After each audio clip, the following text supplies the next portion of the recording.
Well, now it is time to move to our next presentation. So, Wabui, can you say hello and give us a self-introduction? Or can you just say hello? Yes, I can. Good afternoon, fabulous humans. Or, like I like to refer to us, we are the professional multitaskers extraordinaire. The people that can draft an email, close a deal while debating dinner and all along on a Zoom meeting where you hope you're muted. It's really a skill. So, my name is Kibaiya. I am a seasoned IT leader at a local healthcare insurance here in Boston. And I've made a career out of turning technology chaos into business success. And I tried to do that without losing my sanity. So my career started as an IT project manager. I've gone through the ranks to my current role as a senior IT director of an project management office. You can imagine climbing those ranks it doesn't go without a few battles, and I have the scars to show for it. But I digress. My specialty is really in making technology work for people and not the other way around. And the way I view leadership is it's not just about strategy and execution. It's really about having a positive effect on people, whether it's driving enterprise transformations or just giving back to the community. I am very passionate about making a difference. And today I'm really excited to be here with all of you. And I'm hoping to share some insights, maybe some laughs along the way, because if we can't have fun while you're trying to change the world, then why do it? So let's dive in. Next slide, please. So we are all winging it. We are all winging it, and that's okay. I'm sure each and every one of you on this forum has experienced that universal feeling of winging it. This is where you're sitting in a meeting, you're nodding along as if you understand what's being talked about, but secretly you cannot wait to get out of that room to go and Google some of the terms that are being used so that you have an idea of what was being talked about. We tend to put too much pressure on ourselves trying to figure it all out, but spoiler alert, nobody knows it all. Nobody has a perfect plan. We just need to figure out how to navigate what we do not know.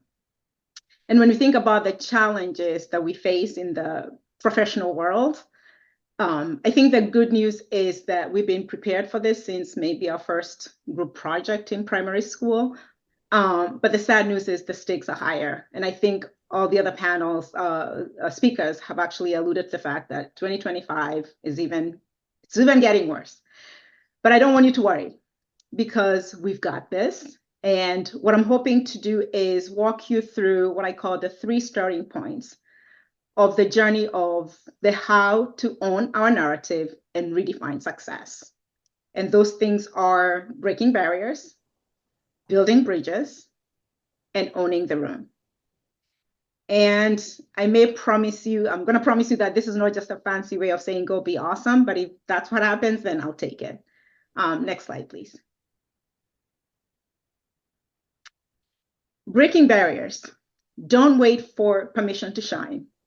I think as women, more often than not, we are required or expected to shrink ourselves so that others can shine. And I believe for me, this happened when I didn't even know it was a thing where somebody was going to dim my light. So I am originally from Kenya. I migrated to the US to attend school. Applied to college, got admitted to university for computer science program. When I landed, I went to the classes, and within a couple of weeks, my advisor wanted to speak with me. So met with them, and we started talking about my goals and what I wanted to do in life. By the end of that conversation, I was recommended to change my major to a business administration because they felt that's where I was a better fit for. So being new, not really knowing how things work, I reached out to my family to say, this is what happened. They're recommending that I take this other, degree. And my brother asked me specifically, is that what you really want to do? My response to him was no, but I figured these people know what they're talking about, right? So he said, no, do what you want to do. I said that because if we let other people dim our light, or their view, we allow their view to define our potential, we are actually going to lose in the end. We really have to break the barriers, and breaking the barriers is really not knowing it all. It's not having all the answers. It's really showing up as your authentic self. You have something to contribute, and you have to be persistent. You have to persist and do the thing that you want to do, regardless of whether they're telling you, well, nobody like you has ever done it before. Well, let's challenge the status quo. Why is it that nobody like me has done it before? We really have to ask those questions. And I'm going to give you an example of a woman who made a difference just through persistence.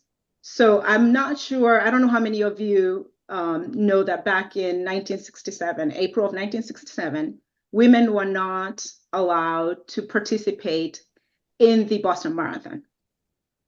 So there's this woman by the name of Kathleen Switzer. She trained for the marathon, knowing very well she could not officially enter and compete. And she was ready for it. She registered, somehow she got her number. And on the morning of the race, she went to the starting point and she showed up wearing lipstick. And her coach was telling her, please wipe it down because we're trying to disguise her as a male so that she can compete. She refused to do that. Somehow she started running. A few miles in, the race officials were alerted that there was a woman in the race. They actually physically tried to push her out of the race. But she persisted, she pushed through, and she ran. And the reason women can run in the Boston Marathon today was because of her. So once again, you have to persist. When they tell you you cannot do it, you just need to look them in the face and say, watch me. And then what do? You get out there, you arm yourself with all the tools and information that you need, and you get it done. I'm not trying to tell you it's going to be easy. It's not. There'll be challenges, there'll be failures, but look at failures as redefine failure. Let it be redirection. If you do that, if you change that mindset, that every time there's failure or rejection, that you define that term, it's really powerful when you give it a positive connotation. So I'm sure you're asking, well, great, you're telling us to be persistent, but what does that even look like? Well, ask yourself, what's holding you back? Is it that you don't have the information to get started? Well, I'm sorry, but that's not an excuse. In this day and age, we have so much information available to us, we cannot use that as an excuse. Go out there, search for the information, get started. The other thing that happens a lot, and it happens to me as well, is I tell myself, but I'm not ready. If only I could do step 1, 2, 3, 4, then I'm going to be ready. Well, but guess what? Nobody's ever ready. So you have to set a micro goal and get started. You have to start somewhere. You cannot wait to say that you are not ready. And I want you, every time you tell yourself you're not ready, I want you to remember this. You are trading your destiny when you say you're not ready. You're trading your destiny for temporary comfort. So really, just go out there and get it done. The other thing you need to do is build a support system. There's a lot of mention of having mentors, having allies in the conversations prior to my speaking. You need that support squad. You need a mentor. This is somebody you can bounce off ideas. This is someone who is going to give you a different perspective because they have more experience. You also need allies, people who don't just, celebrate your successes, but champion you on and your strengths. And as women, we always have that best friend, right? We have the bestie who will hype you up like your personal cheerleader. You need that support squad. You cannot do without it. This is where you come to be replenished when the journey gets a little rough. These are the people who push you along. As I mentioned before, redefine rejection. Really, it's not failure. It's feedback. If you look at it that way, it changes your mindset.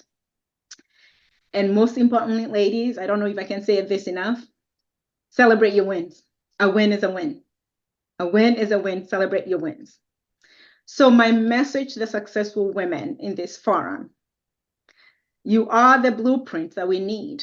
I just want you to make sure it's not so complicated that it's going to require an instructional manual. And to the women well on their way, remember, a detour isn't a dead end. It's just a scenic route to get you to where you need to be. To the women who are struggling or who have hit a snag, if the path ahead looks a little dark, grab a flashlight. Or better yet, go with a friend who has one. Next slide, please. Building bridges. Connections are your superpower. I feel like there's a theme here. I know people have talked about, how do you build that network? How do you build your connections? And I know networking can feel like professional speed dating, only that you don't have the cocktails, and instead of, romance, you're looking for career success or a LinkedIn connection. But I have to tell you the truth. Connections are going to open doors that your skills alone cannot. You need your connections. So what does that look like? Somebody earlier asked about, they're virtual, they work remotely. How do they build or make connections? What I'm going to say is attend at least one networking event. And I know sometimes it's cold, like yesterday was rainy, and you may be comfortable at home in your pajamas. There is no getting out of this one. Attend networking events when they're available. Join a professional group, virtual or in person. Your goal is to really connect with like-minded individuals. Secondly, you have to have your elevator pitch. You need a very simple introduction that talks about yourself very quickly, highlights your passion or even your current goals. And I'm going to give you an example of a simple one that would really just hit those areas that I mentioned. So let's say I'm in cybersecurity and I want to introduce myself. I would say, good afternoon, my name is Whatley. And in a world where clicking on the wrong link can invite chaos, I will be your digital bodyguard to safeguard your data. It's quick, it's not robotic, it's sent a message about my goals and my passion. Everybody should have something so quick and ready at all times. The most important of developing connections is follow up. You can do number 1 and 2, but if you don't follow up, you just collected contacts, but you don't have connections. We need to build connections. So how do you build connections? I know we all have a lot of LinkedIn connections. I'm not saying go talk to the 100 or couple hundred people that you're connected with. Identify key folks that you can relate with, that you know are going to support you on your journey. Follow up with them. Determine the frequency. What's the cadence? Is it going to be monthly? Is it going to be quarterly? What's the medium in which I'm going to connect with them? Is it meet up for coffee and have a chat? Am I sending a text message? Am I writing an email? Is it a phone call? You have to follow up. You have to follow up in order for you to build those deeper connections. So I have a message for the successful women in this forum again. You have all climbed the mountain. Now, all we're asking for is a ladder, but just don't send us a rope because some of us are wearing heels. And to the women on their journey, think of your success story as a Netflix series. There is drama, there is plot twist, and that triumphant ending. Don't skip any episodes. And to the women who are struggling on their way, hope isn't a luxury. It's a necessity. If you run out, please borrow some from a friend or borrow from me. So as you can see, breaking barriers and building bridges do go hand in hand. The way I look at breaking barriers is we're trying to shatter the limits or break out of the box that has been set for us. And for building bridges, it's making those connections. It's also paving a way for others. So I'm going to challenge each and every one of you today, including myself. I need you to identify one barrier you want to break, one bridge you want to build. I want you to write it down. And I want you to commit to taking action. Next slide, please. Owning the room. Ladies, you are not an imposter. You are a trailblazer. I'll start by defining the imposter syndrome. And I know that was mentioned earlier, but I feel like just to level set, I'm sure most of you know what it is, but I just want to make sure that we're all clear and we have that definition. To me, imposter syndrome is that persistent feeling of self-doubt and of fear of being exposed, and the fear of being exposed as a fraud, despite the evidence that you're competent. I'll say it again. It's a persistent feeling of self-doubt and fear of being exposed as a fraud, despite the fact that you've proven yourself that you have the skills. And people who experience this syndrome often believe in their achievements are by sheer luck. It's not by skill. which limits what they can do. So I'm going to ask, and I know I'll do this quick, Ginger, if folks can click on the hand, the icon down below, if you've ever doubted yourself in a meeting and held back on an idea or thought. And I'll just give you a few seconds to do that. It's at the bottom. Okay. If you see the hands up, you can tell, we all have been there, because we know that the imposter syndrome likes to crush a party. But I'm going to let you in on a secret. Nobody knows it all. Nobody has all the answers. So for me, when we say you own the room, what I want you to know is you don't have to be the loudest. You don't have to have all the answers. All you have to do is show up as your authentic self. Command respect. Make an impact.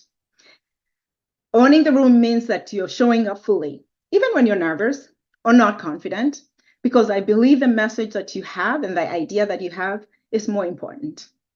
And I want you to keep in mind, once again, confidence is really not about having all the answers. It's really how we're going to figure it out. And in most cases, it's not just you trying to figure it out. You have a group of people that are going to figure it out with you. So once again, you might ask me, what does that look like? What does owning the room look like? I think Loretta said it well. She was in a meeting recently where she had to step in for the president, and she had 30 minutes. What did she do? Prepare, prepare, prepare, prepare. I need you to make sure you have the key points that you want to contribute. Write them down on a piece of paper. If you have any questions that you want to ask, write them down. Walk into that room prepared. There's really no other way out of it. And also be ready to engage in discussions. The next is using your power poses and affirmations. I know it may sound silly, but this really works. You need to stand tall. You need to take up space, because your posture affects your mindset. And even if you don't feel confident, act as if you do. Your body will eventually convince your mind. Trust me, I do this all the time. And ladies, please dress the part, not for anybody, but for you. Wear the blazer that you feel gives you the power. It drips really nicely on you. Maybe it's the color of the lipstick. Maybe it's your hairstyle that makes you feel powerful. Trust me, these things help. Positive self-talk. People talk about this all the time. You really have to remind yourself, my voice, my idea, my presence matters. And it's almost as if you have to chant those things to yourself. Or you can do what I do. Anytime I'm walking into a tough situation, ladies, I always walk in with my ancestors. There's nothing more powerful than that. And I can almost envision them patting me on the back and cheering me on. So I'm unstoppable. I'm just going to walk right in and I'm going to share my idea. And maybe that's why I've been told before that I'm a bit direct, right?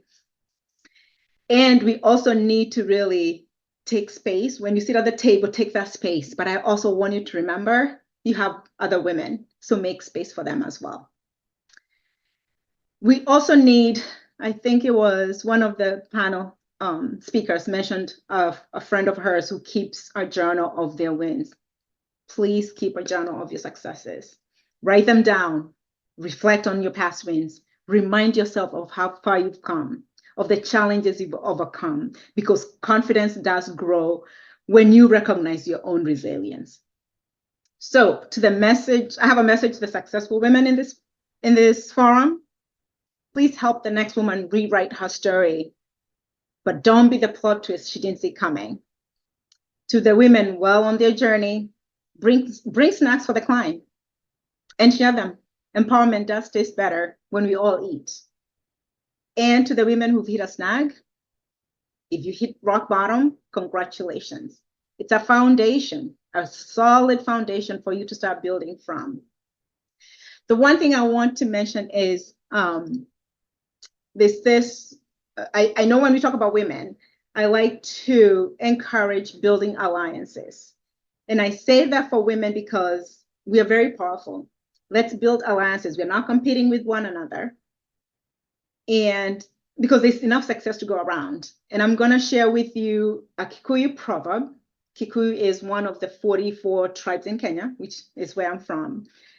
And what they say, I'm going to say in Kikuyu, and then I'm going to give you a direct translation because I don't know any better.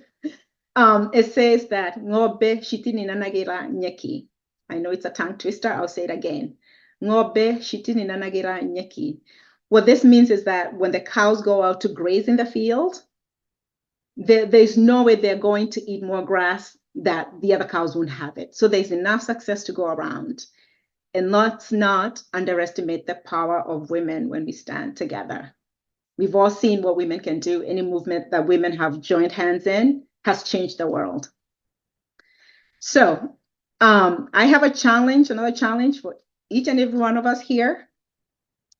Pick one small action. And this challenge is for this week. One small action, write it down. And then that action is going to be what you're going to do this week to take up space. Next slide, please. So our journey to owning our narrative and defining our success starts here. And I want you to remember, success isn't a one-size-fits-all. Your definition of success could be different from mine. You may define your success as conquering the boardroom. Mine could be just making it through Monday without losing my mind. So ladies, as I conclude this conversation with you, please remember, breaking barriers, building bridges, and owning the room, these are not just things you do. These are who you are. So I'm going to ask you to go out there, take space, and please do not apologize for it. So thank you for letting me share your space. And when you walk into that room after this session, remember, you didn't just earn your space. That room is better because you're in it. And if nothing else, I hope you leave here knowing two things. One, you belong in every room that you enter. And number two, yeah, you can have dessert first. Thank you all.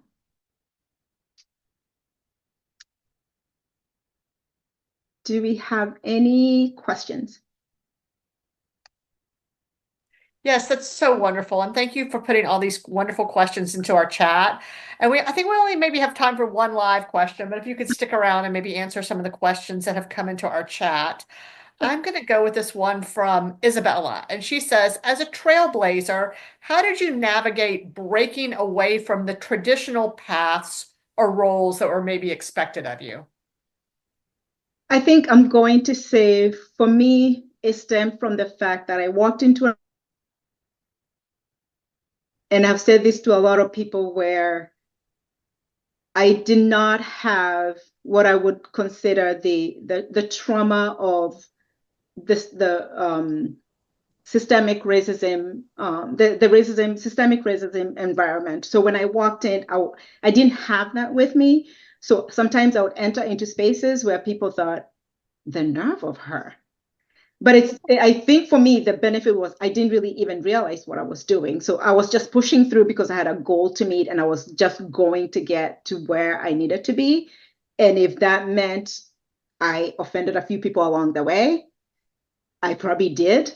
So for me, it was that boldness of actually walking into spaces where people did not expect somebody who looked like me, a female, should be walking into, but I did. And I think at some point, some of those doors, they keep slamming doors in your face, and one door is going to stay open. So it was that persistence, that really just persisting and walking through it. And once again, like I said, coming from an African country, I walked in thinking, America is the land of opportunity. So I am going to get whatever it is I need to do. And that was my mindset and my attitude. And that's what I did. Great advice. Thank you so much. Well, that was a fantastic presentation. And thank you so much for your time and for sharing your thoughts this afternoon. Thank you. And thank you all. Go out there and take up space.